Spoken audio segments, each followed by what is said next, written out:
Case 1. Hyphernkemberly Dorvilier. The neighbor didn't know what he was looking at. Not at first. It was just past 11 p.m. on January 16, 2015, when he stepped out onto his front yard in Pemberton Township, New Jersey. Simontown Road was quiet. Too quiet. The kind of silence you get in the Pinelands, where the darkness swallows everything whole. But something flickered in the distance. A low glow. Red canister. Winter coat. A woman standing over it, calm as Sunday morning. He moved closer. That's when the smell hit him. Gasoline. Sharp. Chemical. And underneath it, something worse. Something that made his stomach turn inside out. Burning flesh. The woman looked up. 22 years old. Her name was Hyphernkemberly Dorvilier. She told him she was burning dog waste. Dog waste. But the smell didn't lie. The acrid tang of fuel, mixed with something primal, something wrong. He lunged forward, scattering the can, screaming for help. And that's when he saw her. Baby Angelica. Newborn. Umbilical cord still attached, engulfed in flames. She was alive. Barely. Her tiny body writhing, skin blistering, lungs filling with smoke. The neighbor's hands shook as paramedics arrived. They airlifted her to St. Christopher's Hospital for Children in Philadelphia, working frantically to save her. But the damage was done. 2 hours later, baby Angelica was pronounced dead. Cause of death: smoke inhalation and third-degree burns over nearly her entire body. Now, ask yourself, how does a newborn end up on fire in the middle of a New Jersey road? Investigators from the Burlington County Prosecutor's Office didn't have to look far. Blood-stained towels, blood-soaked clothing, all of it crammed into the bathroom of Dorvilier's modest Rutgers Avenue home. The evidence screamed what no one wanted to believe. She'd given birth alone, just hours before. No doctor, no midwife, no help. 9 months of hidden pregnancy, and no one, family, co-workers, friends, had suspected a thing. She worked retail, showed up on time, smiled when she was supposed to, but behind closed doors, she was carrying a secret that would end in gasoline and flames. Police found a can of WD-40 in her jacket pocket. A lighter, too. Eyewitness accounts backed it up. She hadn't just set her baby on fire. She'd used an accelerant. Deliberate. Calculated. Cold. Dorvilier was charged with first-degree murder and child endangerment. But, in February 2016, she accepted a plea deal. First-degree aggravated manslaughter. On April 22, 2016, Judge Terran Cook handed down the sentence. 30 years in prison. Under New Jersey's No Early Release Act, she'd have to serve 85% of that term before even being eligible for parole. That's 25.5 years minimum behind bars. But here's the part that'll make your blood boil. She didn't have to do it. New Jersey has something called the Safe Haven Infant Protection Act. It's been law since 2000. It's simple. If you're overwhelmed, if you're scared, if you can't take care of your baby, you can surrender that child, no questions asked, to any hospital, police station, or firehouse. The baby has to be unharmed and under 30 days old. That's it. Anonymous. Legal. Safe. Dorvilier had options. Real options. But fear, shame, or something darker made her choose flames instead. After the case made headlines, Burlington County hospitals and police stations installed new signage, pamphlets, public service announcements reminding expectant mothers that help exists, even when panic feels like the only option. But signs don't fix broken systems, and they sure as hell don't bring back baby Angelica. What haunts investigators the most? There was no dramatic backstory, no documented psychosis, no history of violence. Just a young woman, drowning in secrecy, who made a choice that destroyed 2 lives in one night. Hers and her daughter's. Dorvilier is currently serving her sentence at Edna Mahan Correctional Facility for Women. She won't be eligible for parole until around 2041. By then, baby Angelica would have been old enough to graduate college, to fall in love, to build a life. Instead, she got 2 hours. 2 hours of pain.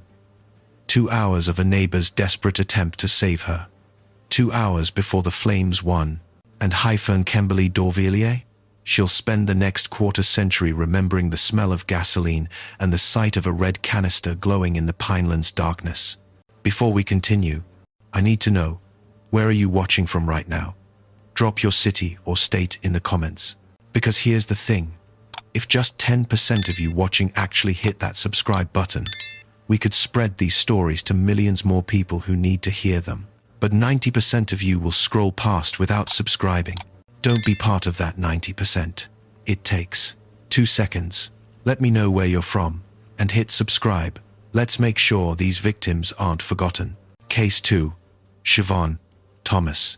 The 911 call came in at 4:37 a.m. on August 22, 2012.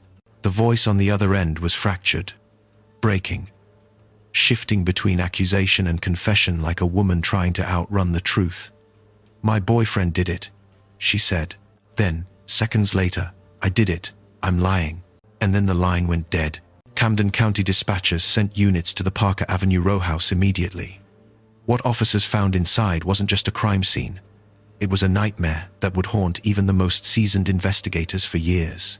2-year-old Jorge Thomas, decapitated, his tiny head stored in the freezer like leftovers. Upstairs, on the landing, they found his mother, 33-year-old Chevonne Thomas, dying. A self-inflicted stab wound to her neck, blood pooling beneath her as she slipped away. She was rushed to the hospital, but she didn't make it. The toxicology report came back days later. PCP, phencyclidine, angel dust, a drug known for triggering psychotic episodes, violent hallucinations, and complete dissociation from reality. The medical examiner ruled Zari's death a homicide, Chevonne's suicide. But here's where this story gets darker, because Chevonne Thomas wasn't supposed to have custody of Zari that night. In fact, she wasn't supposed to have custody of him at all, at least not 2 years earlier. Rewind to 2010. New Jersey's Division of Youth and Family Services, DYFS, removed Zari from Chevonne's care after finding him unattended in a car while she was high, a toddler, alone, his mother too intoxicated to remember he was there. DYFS stepped in, placed him in foster care, and gave Chevonne a roadmap: complete treatment, pass drug tests, prove stability, and maybe, just maybe, she could have her son back. And she did it. On paper, anyway. She completed court-ordered treatment, passed drug tests, attended counseling sessions, checked every single box the system asked her to check. In April 2012, just 4 months before Zari's death, DYFS returned him to her care. Reunification. The goal everyone wanted. Mother and son, back together. But compliance isn't the same thing as recovery. And passing tests isn't the same thing as staying clean. Somewhere between April and August, Chevonne relapsed. Hard. The home visits? They happened, sure, but they were scheduled, predictable, easy to prepare for if you know when someone's coming. The caseworkers saw what they needed to see: a clean apartment, a fed child, a mother who smiled and said the right things. What they didn't see, what they couldn't see with episodic check-ins, was the spiral. The return to PCP, the growing instability, the ticking clock. A subsequent state review praised DYFS workers for following procedures. They'd done everything by the book. But the book, it turned out, wasn't enough. Because you can follow every protocol, tick every box, and still miss the signs that a mother is about to kill her child and herself in a drug-fueled psychotic break. The review acknowledged what everyone already knew, but no one wanted to say out loud. Paper-based checkboxes and scheduled home visits can't substitute for continuous, real-time risk assessment. You can't monitor someone's mental health and sobriety from a distance. You can't predict a relapse when you only see someone once every few weeks. Zari never had a chance. Camden's tight-knit community reeled. Vigils were held. Teddy bears piled up outside the Parker Avenue row house. Child welfare advocates pushed for reform, smaller caseloads, mandatory coordination with mental health and addiction specialists, and a higher bar for reunification. Not just compliance, but genuine, sustained stability. Because here's the brutal truth. Chevonne Thomas was both monster and victim. A mother who loved her son enough to fight for him back, but not enough, or maybe not able, to fight her addiction. A woman failed by a system that measured success in checked boxes instead of actual safety. And Zari? He paid the price. 2 years old, decapitated by the one person who was supposed to protect him. His head found in a freezer because his mother's brain was soaked in a drug that turned her into something unrecognizable. The 911 call that morning told the whole story in 10 seconds. My boyfriend did it. I did it. I'm lying. Blame, confession, denial. A woman trying to reconcile what she'd done with who she thought she was. She couldn't. And neither could the system that sent Zari back into her care. Case 3. Venette Ovilde Myriam Janvier. When Irvington police forced entry into the Elmwood Avenue apartment on May 22, 2011, they weren't prepared for what they were about to find. The smell hit them first. Decay. Filth. Something rotten that had been festering for months, maybe years. But it wasn't until they moved deeper into the apartment that they understood what they were dealing with. A house of horrors. 8-year-old Christiana Glenn lay dead on the floor. Skeletal. Her body twisted at unnatural angles, bones jutting against papery skin. Her femur was broken, snapped clean through, and smeared with salt and gasoline. Not in some freak accident. Not from a fall. This was deliberate. Calculated. Part of something far darker than anyone could have imagined. And she wasn't alone. Behind a boarded-off partition, hidden from view like animals in a cage, officers found Christiana's siblings, 7 years old, 6 years old, both so emaciated they could barely stand, ribs visible through their shirts, hollow eyes, skin pulled tight over bones. They'd been starved, tortured, broken. The investigators wanted to look away, but they couldn't, because what they were seeing wasn't just neglect. It wasn't just abuse. It was something closer to ritualized sadism, dressed up in the language of God. Venette Ovilde, Christiana's mother, and Myriam Janvier, the caregiver, had subjected these children to what prosecutors would later call spiritual purification. Starvation wasn't cruelty. It was salvation. Torture wasn't abuse. It was discipline. And every broken bone, every lash with a cord, every hour spent kneeling on a salt-covered grate was justified by doctrine, by faith, by the twisted teachings of a fringe Haitian pastor whose name would later surface in journals scattered throughout the apartment. The journals were a roadmap to hell, page after page of justifications, instructions, beliefs so warped they barely resembled religion anymore. Suffering wasn't just accepted, it was required. Pain was proof of devotion. And children, they were vessels to be molded, starved, and beaten into spiritual purity. Christiana had been forced to kneel on a metal grate covered in salt, for hours, sometimes days. Her knees raw and bleeding, salt burning into open wounds. When she cried, she was hit. When she begged for food, she was told she needed to cleanse her spirit first. When her femur snapped, likely from malnutrition and repeated trauma, they didn't take her to a hospital. They rubbed salt and gasoline into the break, because that's what the doctrine said to do. Her siblings watched, starving, terrified, knowing they were next. And here's the part that should make your blood boil. This wasn't the first time someone had noticed. Between 2006 and 2008, New Jersey's Division of Youth and Family Services, DYFS, received 5 separate reports about the Ovilde household. 5. Neighbors heard screaming. Teachers noticed the kids looked too thin. Someone, multiple someones, saw something and said something. But every single report was closed as unfounded. DYFS workers came, knocked on the door, asked questions. Ovilde and Janvier smiled, explained, used religion as a shield. We're a God-fearing household. We discipline our children. We believe in structure. And the workers, They left, checked the box, moved on to the next case. Because you can't prove abuse if you're not allowed to see behind the partition.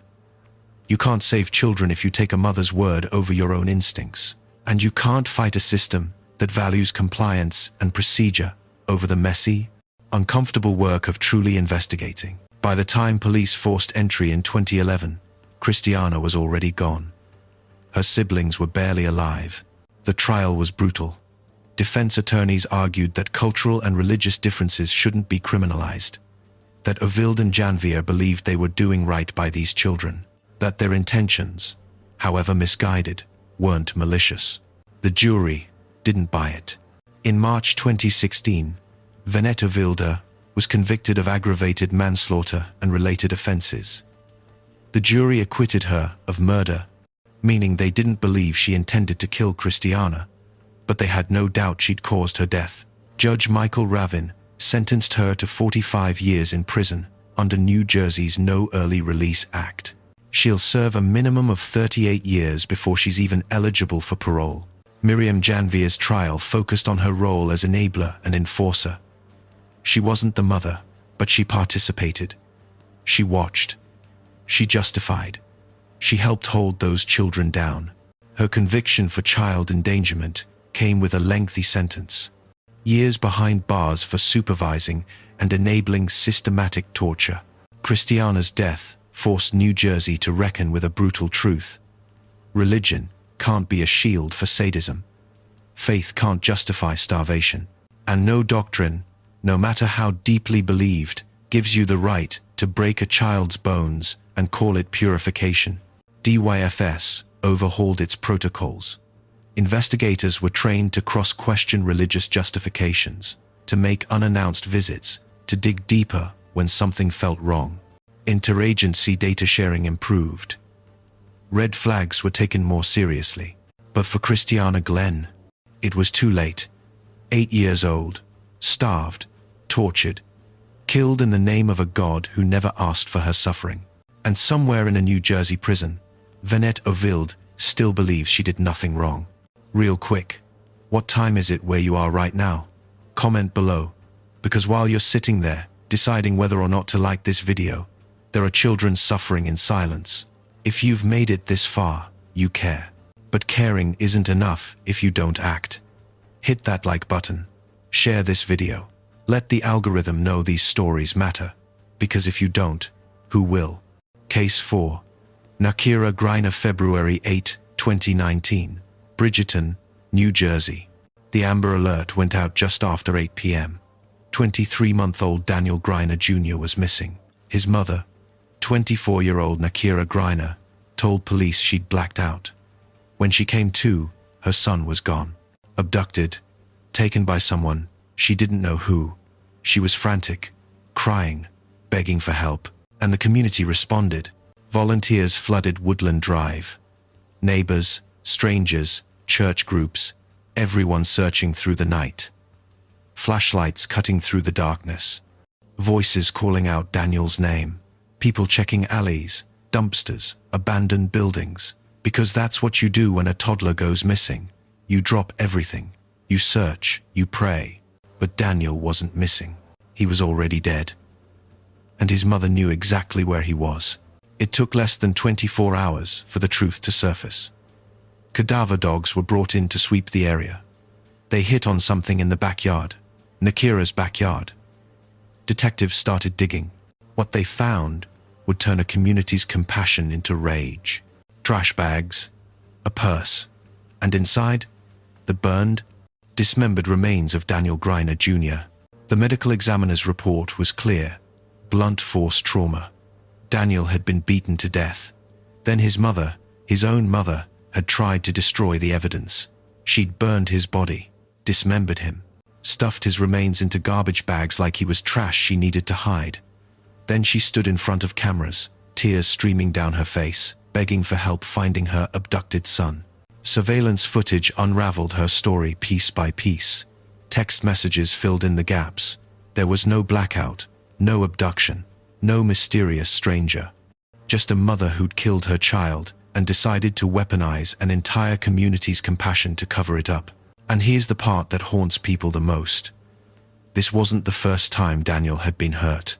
Neighbors later told investigators they'd seen bruises on him. Multiple times, on his arms, his legs, his face. When they asked Nakira about it, she had an answer ready. Rough play. Boys will be boys. He's clumsy. He falls a lot. And people believed her. Because why wouldn't they? You want to believe that a mother wouldn't hurt her child. You want to believe the best in people. But belief doesn't save lives. And in Daniel's case, it enabled his death. The abuse had been escalating for months. Bruises turned into welts. Welts turned into broken bones. And no one intervened. Not because they didn't care, but because they didn't want to accuse a young mother of something so unthinkable. So they accepted the explanations. They looked the other way. They told themselves it wasn't their business. Until it was too late. Nakira Griner was arrested and charged with first-degree murder, desecration of human remains, endangering the welfare of a child, and causing a false public alarm. That last charge?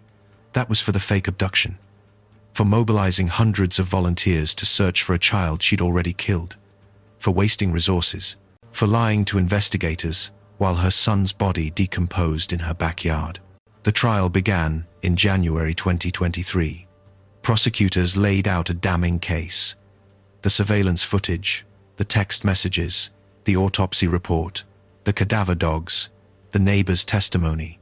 The defense tried to argue mental illness, postpartum issues, anything to explain away the brutality. But there's no explaining dismemberment. There's no justifying burning your child's body and then crying on camera about his abduction. The jury deliberated for less than a day. Guilty, first-degree murder, guilty on all counts. On February 21, 2023, Judge George Gangloff Jr. handed down the sentence. Life in prison without the possibility of parole, plus consecutive terms for desecration of remains and false public alarm. Nakira Griner will die behind bars. She'll never see another sunrise as a free woman. She'll never hold another child. She'll never fool another community into believing she's a victim. But the people of Bridgerton? They'll never forget how it felt to be used. To have their compassion weaponized. To spend hours searching for a child whose mother had already killed him. Some of those volunteers still can't talk about it without breaking down. Because they didn't just lose a child that night. They lost their faith in the fundamental belief that mothers protect their babies. Daniel Griner Jr. was 23 months old. Not even 2 years. He should have been learning to talk, to run, to laugh. Instead, he spent his final moments being beaten by the one person who was supposed to keep him safe. And when she realized what she'd done, she didn't call for help. She didn't confess. She didn't hold his body and cry. She grabbed trash bags and a lighter. And then she grabbed her phone and dialed 911 to report a fake abduction. That's not panic. That's not a mistake. That's calculated, cold, evil. And Bridgerton learned the hardest lesson of all.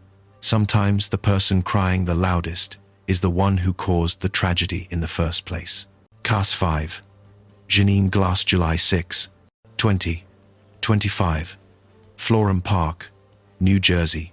The call came in at 6:43 p.m. Paramedics rushing to a home on Woods End Road, a quiet street lined with manicured lawns and white picket fences. The kind of neighborhood where people jog at dawn and wave to each other from SUVs. Where nothing bad is supposed to happen. But something bad had happened. When first responders entered the bathroom, they found a 3-year-old girl face down in a bathtub, lifeless. Her small body submerged in water that had long since gone cold. And next to the tub, slumped against the wall, was her mother.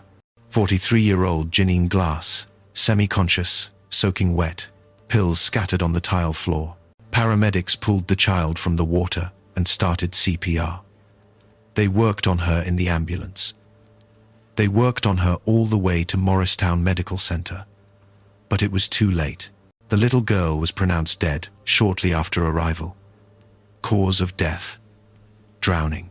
Jeanine Glass survived, and 16 days later, on July 22, 2025, Morris County Prosecutor Robert Carroll charged her with first-degree murder and second-degree endangering the welfare of a child. The accusation was clear. She'd drowned her daughter. Then she'd tried to kill herself. Friends and neighbors were stunned. Jeanine wasn't violent. She wasn't erratic. She was quiet, reserved. A little withdrawn, maybe, but nothing that set off alarm bells. Nothing that made you think she was capable of this. But when investigators started digging through her social media, they found the cracks, cryptic posts, vague references to exhaustion, to feeling like she was drowning, to not being able to keep going.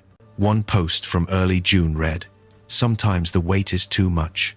Sometimes you just want it all to stop." No one responded, or maybe they did, with a heart emoji or a hang in there comment, but no one picked up the phone.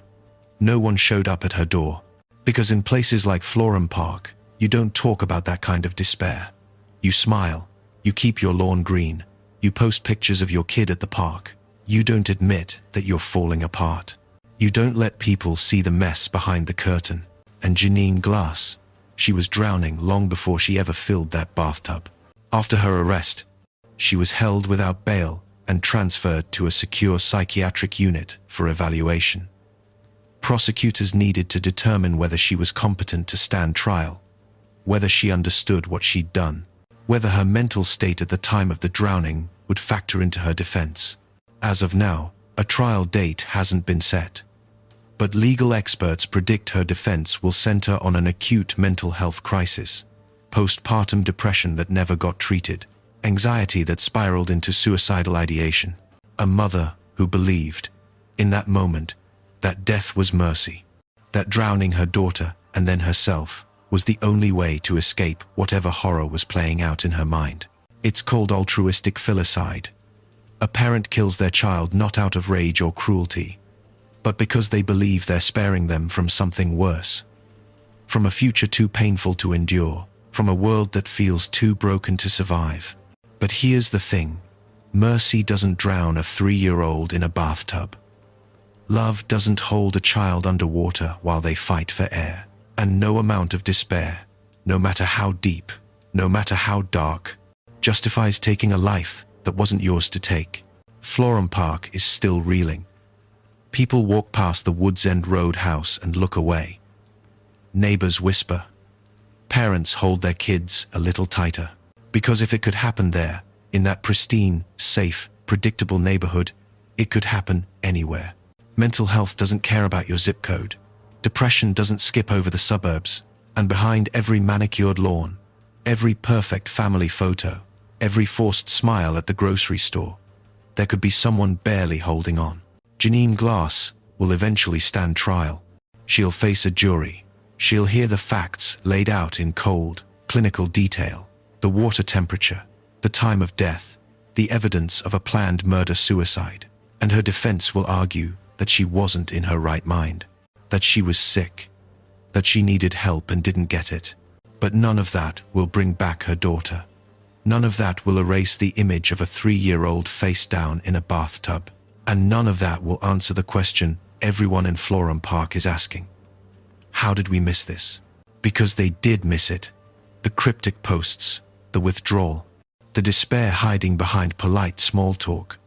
They missed it because they weren't looking. Because it's easier to believe everything's fine than to ask the hard questions. And a little girl paid the price. Case 6. Jeannine LePage, November 20, 2014. Tabernacle, New Jersey. 5 relatives were asleep in a Holly Park Drive home when the shots were fired. Muffled, quiet, barely audible through the walls. They didn't wake up, didn't hear the screams, if there were any. Didn't know that in one bedroom, 3 children were being executed by their own mother. 44-year-old Jeannine LePage moved methodically from child to child, a pillow pressed against the gun to silence each discharge.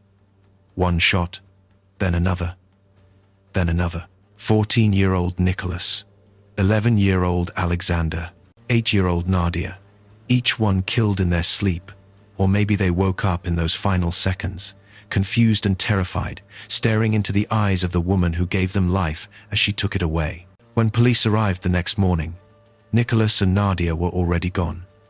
Alexander was barely clinging to life. He was rushed to the hospital, but his injuries were catastrophic.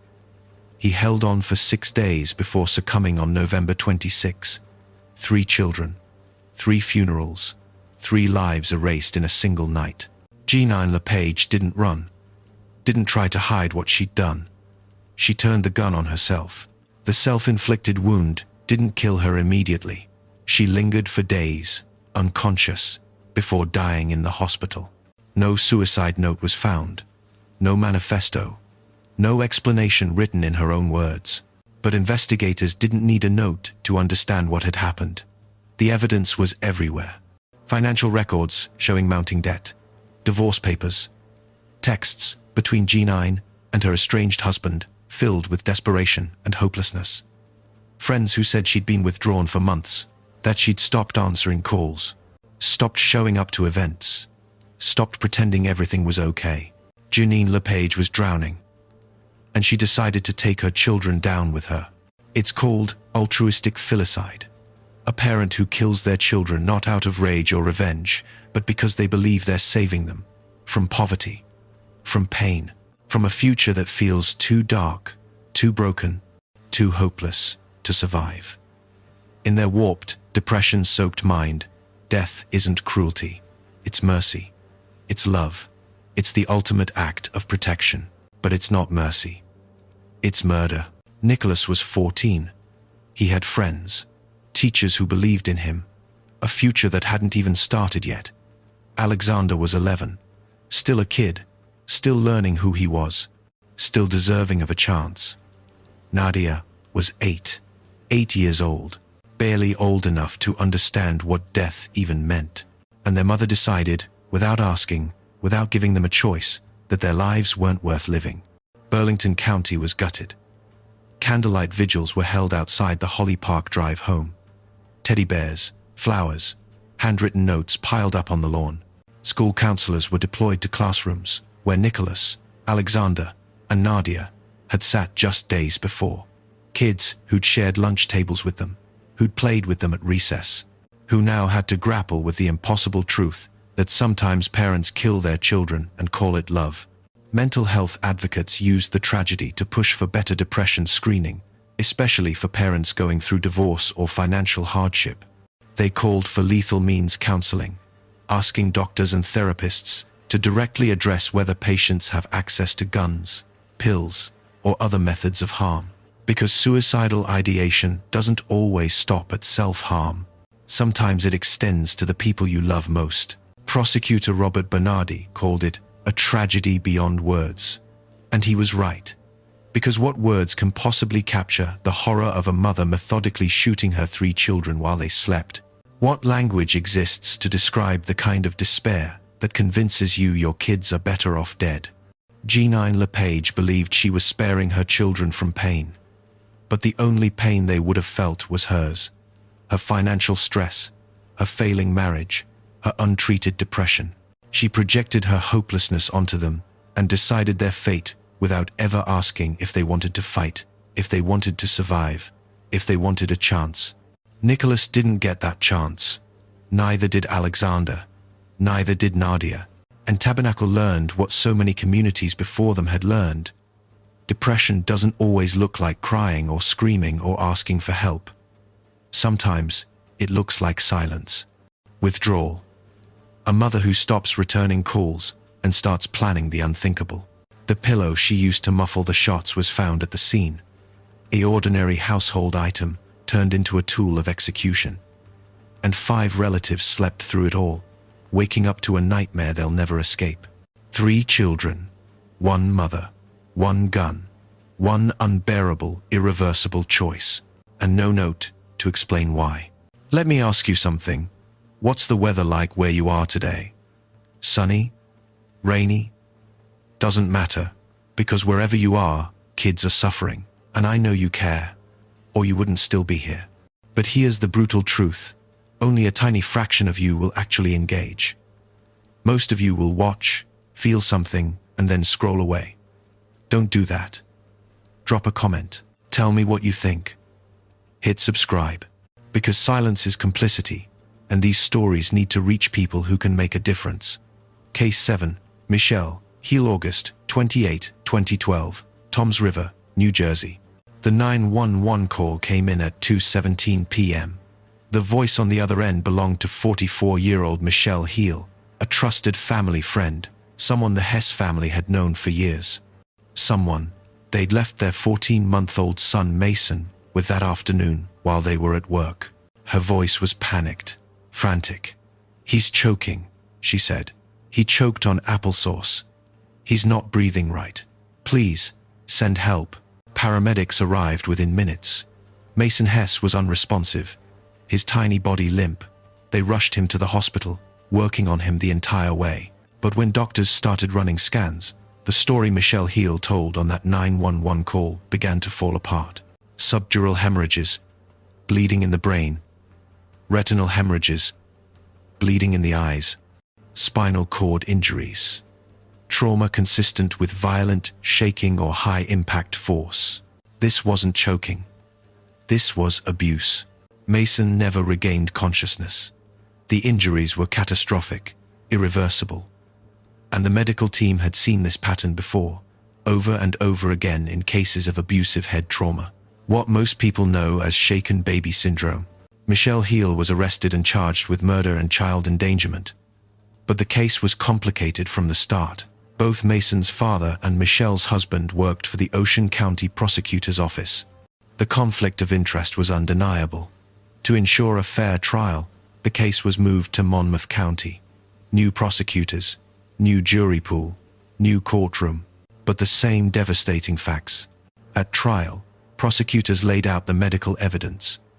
Expert witnesses testified about the hemorrhages, the brain swelling, the spinal injuries. They explained how these injuries couldn't have been caused by choking on applesauce, how the force required to create that kind of trauma was deliberate, violent, fatal. But Michelle Heel's defense team fought back, not with an alternate explanation of what happened, but by challenging the science itself. They brought in their own experts, who questioned the validity of shaken baby syndrome as a diagnosis. They argued that subdural hemorrhages and retinal bleeding could have other causes, that short falls could produce similar injuries, that the medical community had been too quick to label these deaths as abuse when they might be tragic accidents. It was a legal gray area that had been debated in courtrooms across the country for years. Some experts believed the science was settled, others believed it was flawed, outdated, and responsible for wrongful convictions. The jury heard both sides. They reviewed the medical scans. They listened to Michelle's 911 call. They considered the timeline, the inconsistencies in her story, the fact that Mason was perfectly healthy when his parents dropped him off that morning and dying by the time they got the call. After days of deliberation, they reached a verdict. Not guilty of murder, but guilty of aggravated manslaughter and endangering the welfare of a child. The distinction mattered. Murder required proof of intent, that Michelle Heel meant to kill Mason Hess. The jury didn't believe that. But manslaughter? That meant she'd recklessly caused his death. That her actions, whether shaking him in frustration, slamming him down in anger, or causing impact trauma in a moment of lost control, had killed him. And that she knew, or should have known, that what she was doing could be fatal. In April 2015, the judge handed down a 15-year sentence under New Jersey's No Early Release Act. Michelle Heel would have to serve 85% of that term before being eligible for parole. That's 12 years and 9 months minimum behind bars. Her legal team immediately filed appeals. They argued the jury instructions were flawed, that the science presented was contested and unreliable, that the verdict was inconsistent with the evidence. But in 2018, the appellate division affirmed the conviction. The New Jersey Supreme Court declined to review the case. The verdict stood. Michelle Heel remains incarcerated. Mason Hess remains dead. And his parents, who trusted a family friend to watch their son for a few hours, will never get him back. 14 months old, barely walking, barely talking, a whole life ahead of him. Gone because someone they trusted lost control. The case underscores a brutal reality. Forensic science isn't always black and white. Courtrooms become battlegrounds where expert witnesses contradict each other, and juries are left to decide which version of the truth they believe. But one thing wasn't contested. One thing every expert agreed on. Mason Hess didn't die from choking on applesauce. He died from trauma, violent, inflicted trauma. Whether you call it shaken baby syndrome or abusive head trauma or something else entirely, the result is the same. A baby is dead. And the person responsible for keeping him safe that day is the one who killed him. Trust is a fragile thing. Parents trust babysitters. Families trust friends. And when that trust is broken, when the person you left your child with is the person who ends their life, the betrayal cuts deeper than any verdict ever could. Case 8, Jorge Orozco and Raquel Ramirez, July 24, 2011, Elizabeth, New Jersey. 2-year-old Diana Orozco was carried into Trinitas Regional Medical Center by her parents, Jorge Orozco and Raquel Ramirez. She was unresponsive, barely breathing. Her small body broken in ways that made even seasoned ER doctors step back in horror. Multiple rib fractures, some old, some new. Internal organ trauma, brain hemorrhages indicating repeated blunt force impacts, and covering her arms, legs, and torso, human bite marks, deep enough to leave bruising, recent enough to still be visible. Someone had bitten this child, hard, more than once. The doctors called police immediately. This wasn't an accident. This wasn't a fall down the stairs or a rough play mishap.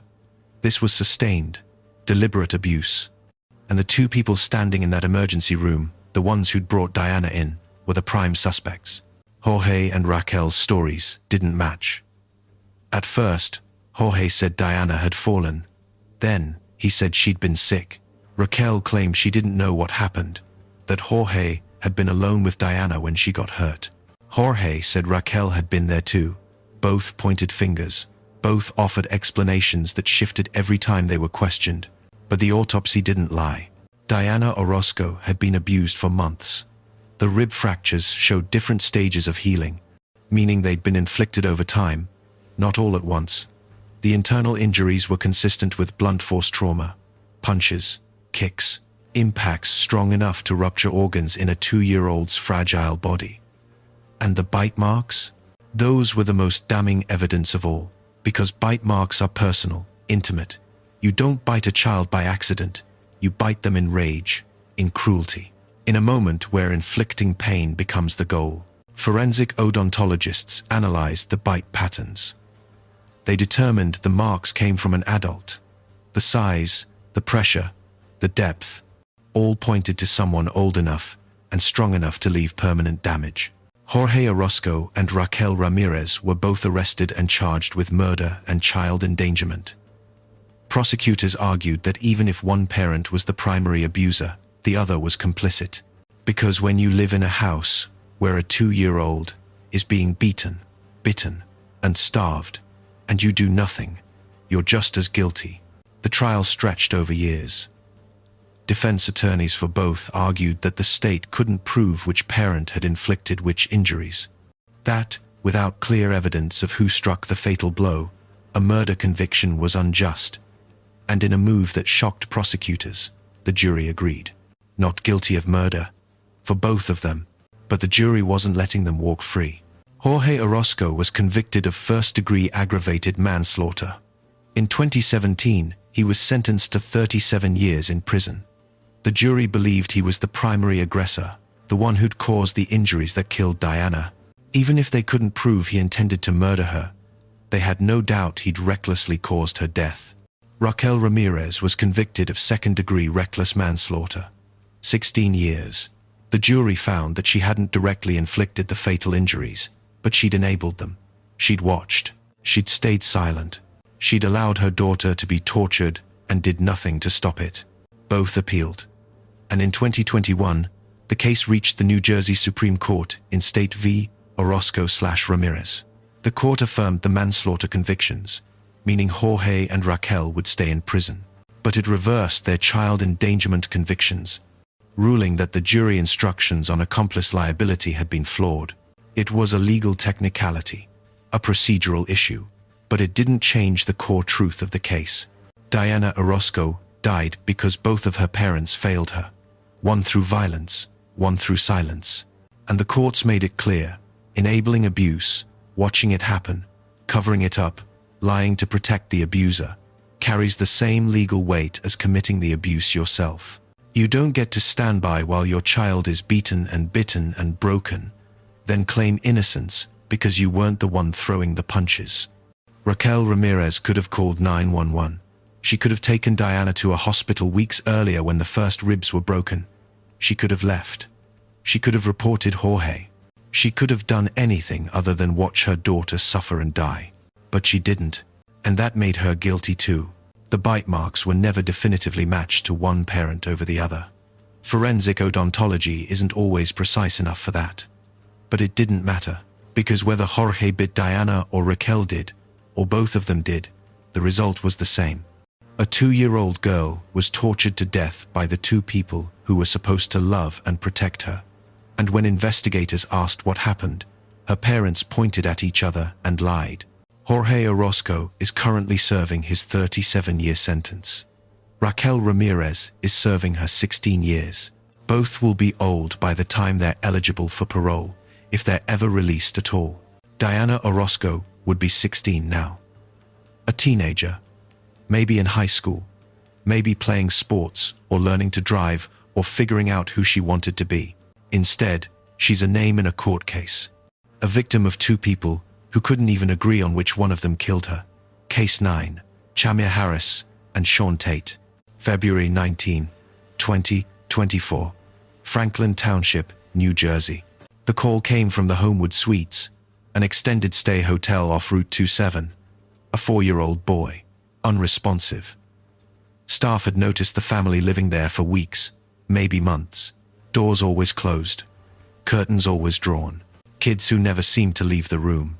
When paramedics arrived, they found the boy on the bed, emaciated, skeletal, his ribs jutting through paper-thin skin, his limbs thin as broomsticks.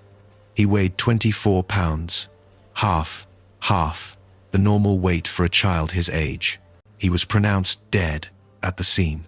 The autopsy painted a picture of sustained, calculated cruelty, chronic malnutrition, muscle wasting so severe it indicated months, possibly over a year, of starvation.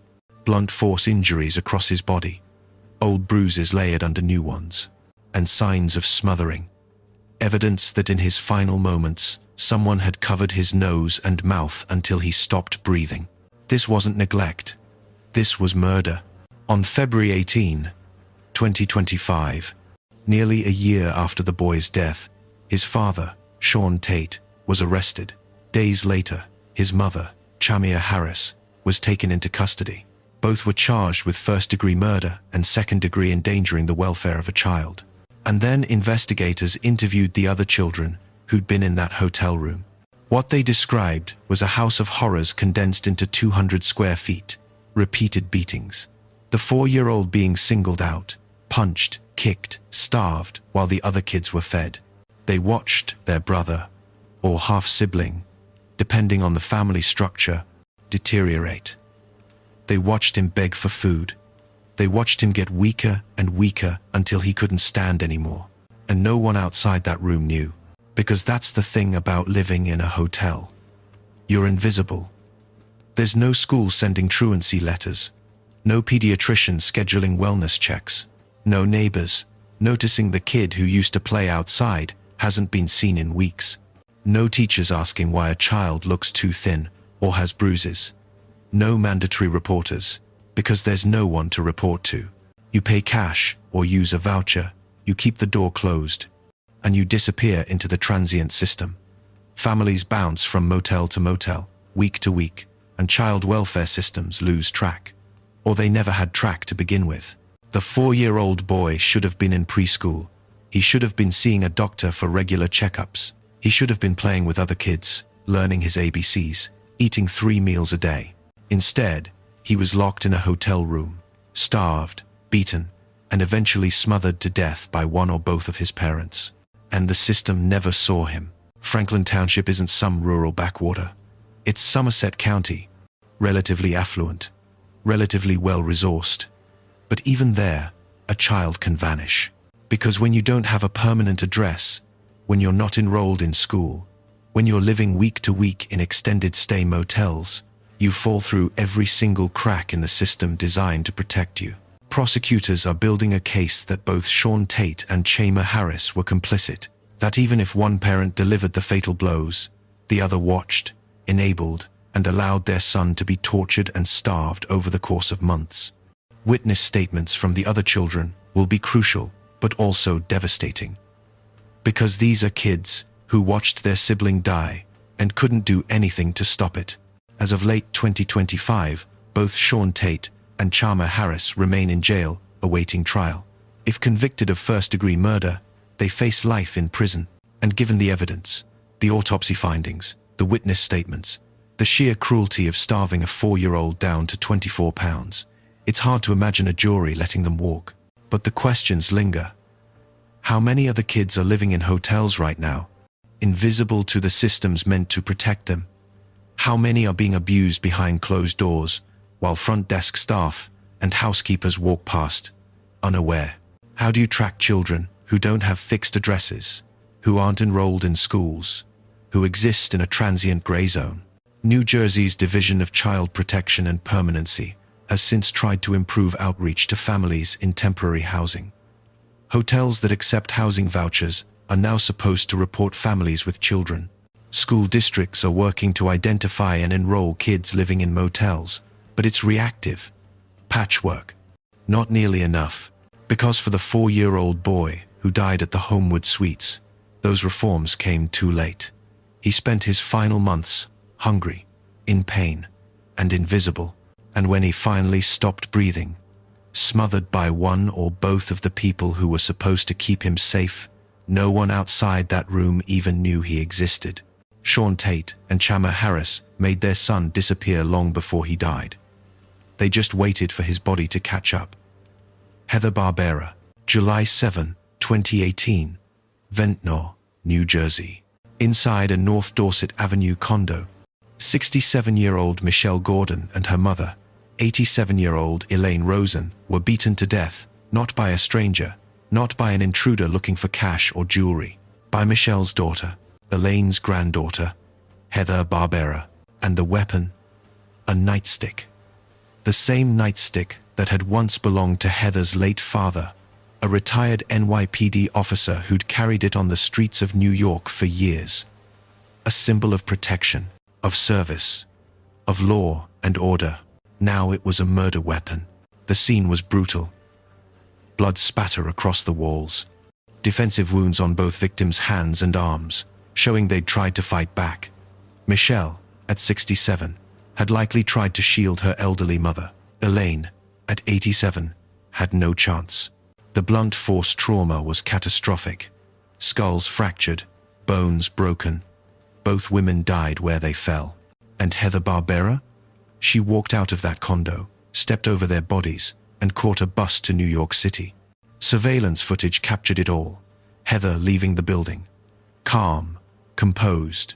No blood visible on her clothes. She'd likely changed or cleaned up before leaving. She boarded a bus at the Ventnor terminal, settling into a seat like she was heading out for a weekend getaway. But this wasn't a vacation. This was a shopping spree funded by murder. Heather had stolen her mother's credit cards. Her grandmother's too.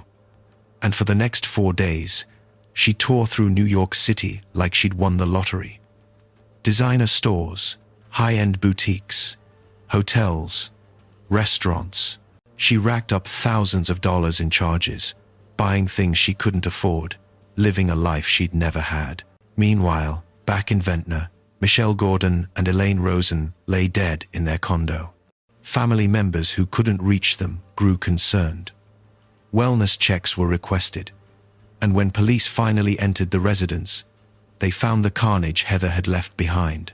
Investigators pulled transaction records, surveillance footage from stores in Manhattan, hotel check-in logs, credit card receipts, Every purchase painted a picture of a woman who just killed 2 people and decided to celebrate.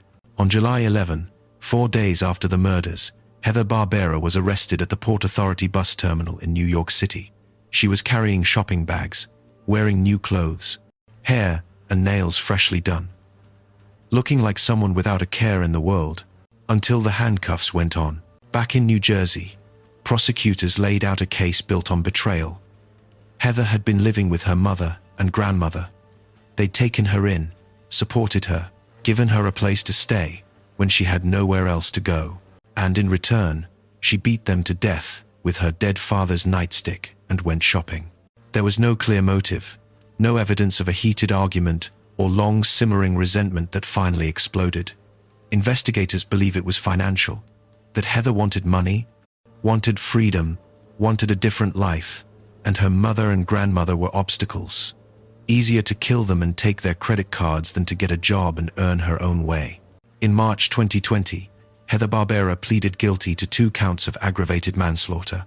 The plea deal spared her a murder trial, and likely spared her a life sentence, but it didn't spare her from serious time.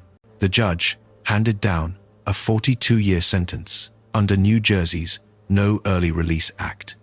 That means Heather has to serve 85% before she's eligible for parole. 35 years and 7 months minimum behind bars. She's currently housed at Edna Mahan Correctional Facility for Women.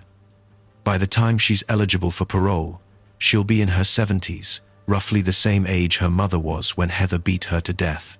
The nightstick, the one her father carried to protect people, was entered into evidence.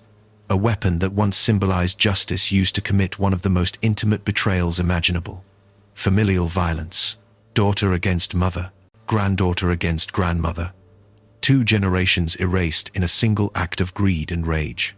Michelle Gordon and Elaine Rosen were buried together. Family members spoke at their funerals about 2 women who'd given everything to their daughter and granddaughter, who'd opened their home, who'd loved unconditionally, and in return, they were bludgeoned to death so Heather could go on a shopping spree in Manhattan. There's no insanity defense here, no claims of abuse or self-defense, just cold, calculated violence, followed by 4 days of spending stolen money like it was a reward. Heather Barbera won't see freedom again until she's an old woman, if she sees it at all. And every day she spends in that cell, she'll know she traded her mother's life and her grandmother's life for a few shopping bags and a hotel room in New York. That's not rage. That's not even revenge. That's just evil wrapped in entitlement. Case 11, Heather Reynolds, May 10, 2018. Sicklerville, New Jersey. The 911 call came in at 9:42 a.m. Heather Reynolds, voice shaking, told the dispatcher her 17-month-old son Axel was unresponsive, not breathing right. Something was wrong. She didn't know what happened. He'd been fine, and then he wasn't. Paramedics arrived within minutes. They found Axel lying on the floor, limp, blue-tinged lips, no pulse. They started CPR immediately, working on him as they loaded him into the ambulance. But as they leaned over the toddler's face, one of the paramedics noticed something strange. The smell of rubbing alcohol, strong, pungent, coming from Axel's nose and mouth. He was pronounced dead at the hospital. And the questions started immediately. The autopsy revealed what Heather Reynolds had tried to hide. Isopropyl alcohol in Axel's airway. Surfactants, the kind found in cleaning products, deep in his lungs. The medical examiner's conclusion was unambiguous. Axel Reynolds had been suffocated with a cleaning wipe. Someone had pressed it over his nose and mouth, holding it there while he struggled, while he tried to breathe, until his tiny body gave up. And that someone was his mother. Investigators started digging into Heather's life. What they found was a woman living a double life. On the surface, she was a young mother raising a toddler, but behind closed doors, she was using methamphetamine, heavily, regularly, enough that it was affecting her judgment, her priorities, her ability to function as a parent. And she was having an affair. Text messages and phone records painted a picture prosecutors would later use to establish motive. Heather was involved with another man, someone who didn't want kids, Someone who saw Axel as a complication, an obstacle. And in messages recovered from her phone, Heather had complained about how hard it was to be a single mom. How much easier life would be without the responsibility. How she wished she could just start over. Prosecutors argued that Axel wasn't a son to Heather Reynolds. He was a burden, an inconvenience, something standing between her and the life she wanted. So she decided to eliminate the problem. But she couldn't just kill him. She had to make it look like an accident, like sudden infant death syndrome or some unexplained medical emergency. So she grabbed a cleaning wipe, something soaked in isopropyl alcohol and surfactants, and pressed it over Axel's face until he stopped breathing. Then she called 911 and played the devastated mother. The problem? Forensic chemistry doesn't lie. The toxicology report didn't just show traces of isopropyl alcohol. It showed concentrations consistent with direct inhalation. The surfactants in his airway matched the chemical composition of household cleaning wipes. And the lack of any other injuries or natural causes of death left only one explanation. Heather Reynolds had suffocated her son and tried to stage it as a medical mystery. The trial began in October 2022. Prosecutors presented the forensic evidence, the text messages, the meth use, the affair. Defense attorneys tried to argue that the evidence was circumstantial, that maybe Axel had somehow gotten into cleaning products on his own, that Heather was being vilified for having personal struggles. But the jury saw through it. You don't accidentally inhale that much isopropyl alcohol. You don't accidentally get surfactants deep into your lungs. And you don't accidentally end up dead from suffocation when your mother is the only one home. The verdict came back quickly. Guilty of first-degree murder. Guilty of endangering the welfare of a child.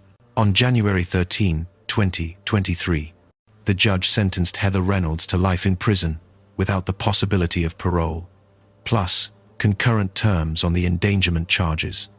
She will die behind bars. She will never see another birthday as a free woman. She will never have another chance to hurt a child. Heather's legal team filed an appeal, arguing the forensic evidence was misinterpreted and that the affair shouldn't have been allowed as evidence of motive. But in mid-2025, the appeal was denied. The conviction stood, the science was sound, and the motive was clear. Axel Reynolds was 17 months old, barely walking, barely talking, a toddler who should have had decades ahead of him.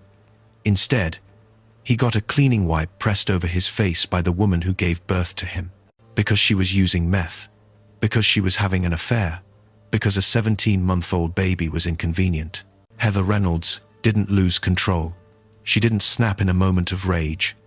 She planned it. She executed it. She tried to cover it up. And when forensic scientists looked at the evidence under a microscope, they saw exactly what she'd done. You can't fake chemistry. You can't lie your way past toxicology reports. And you can't convince a jury that a child suffocated himself with a cleaning wipe while his mother stood by helpless.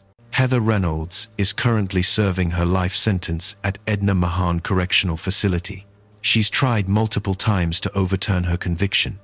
Every attempt has failed, because the evidence doesn't care about excuses. And Axel's lungs told the truth his mother tried to bury. Case 12. Naomi Elkins. June 25, 2024.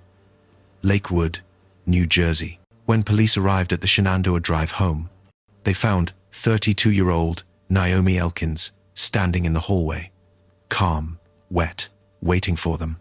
Inside, in separate bathrooms, they found her daughters, 22-month-old Hannah, 3-year-old Miriam, both dead, both drowned in bathtubs. But drowning wasn't the only violence. Hannah had been stabbed first, a knife wound to her tiny body before her mother filled the tub and held her underwater.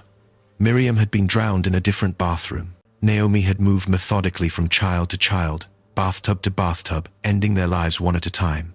And according to investigators, she'd counted aloud as she did it, holding them under, watching them struggle, counting the seconds until they stopped moving.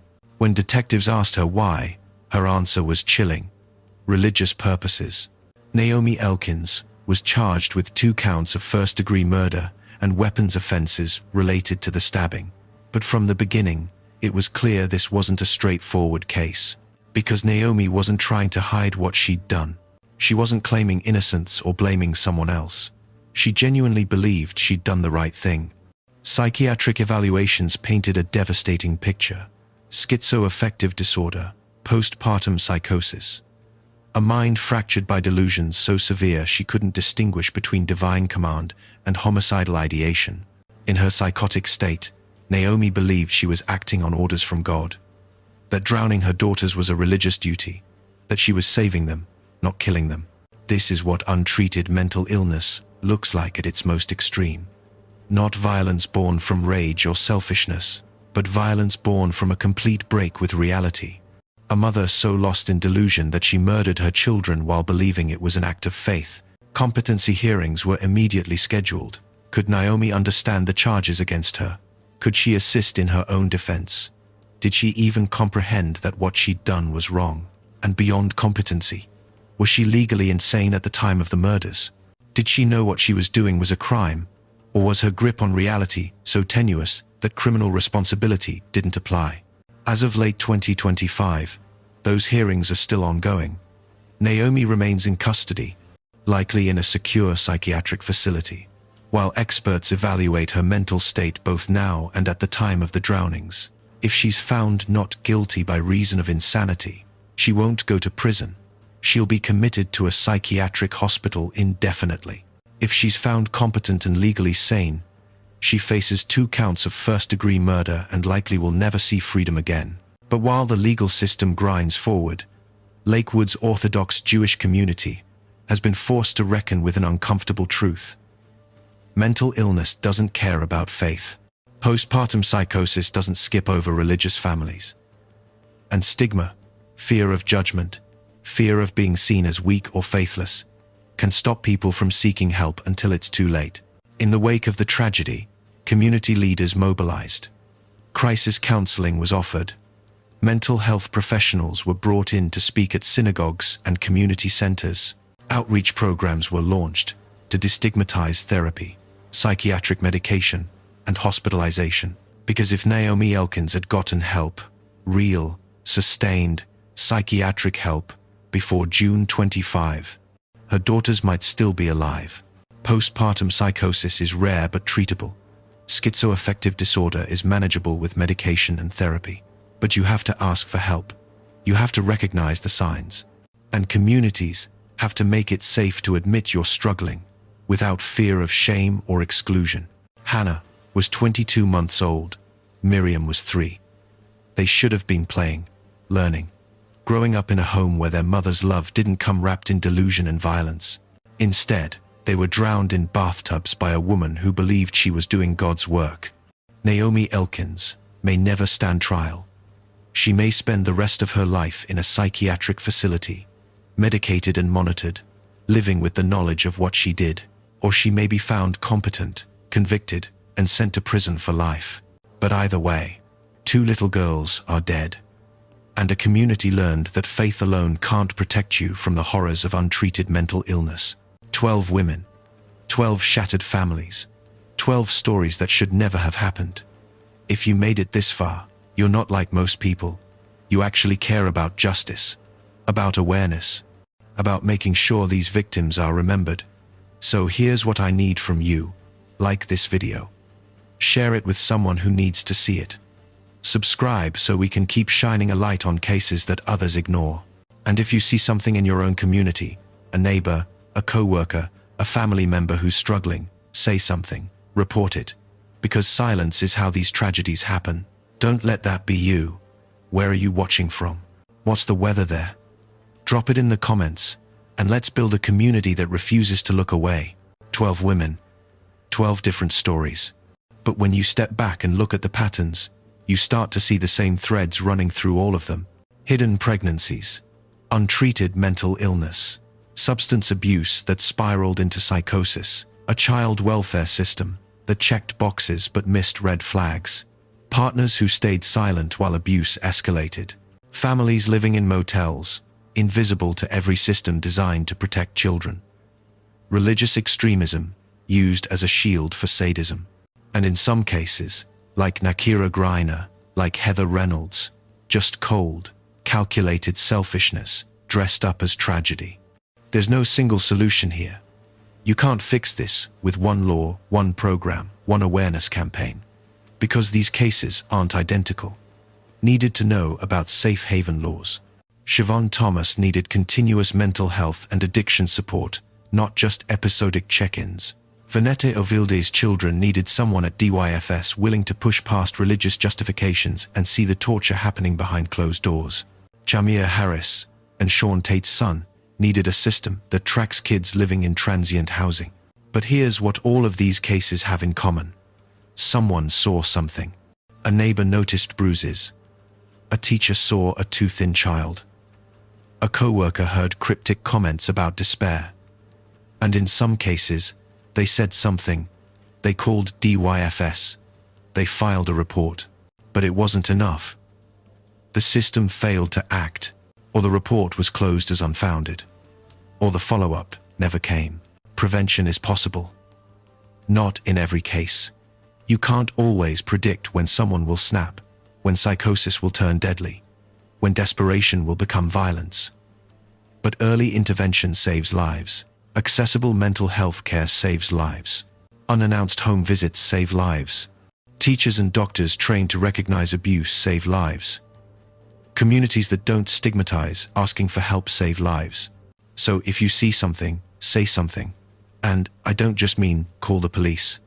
I mean check in on the struggling parent. Offer to help the neighbor who seems overwhelmed.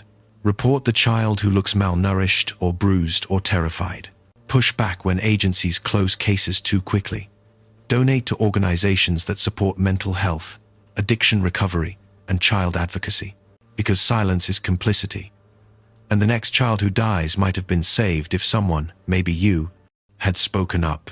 These 12 women will never walk free again. But the systems that failed their victims, those are still operating. Still missing signs. Still closing cases.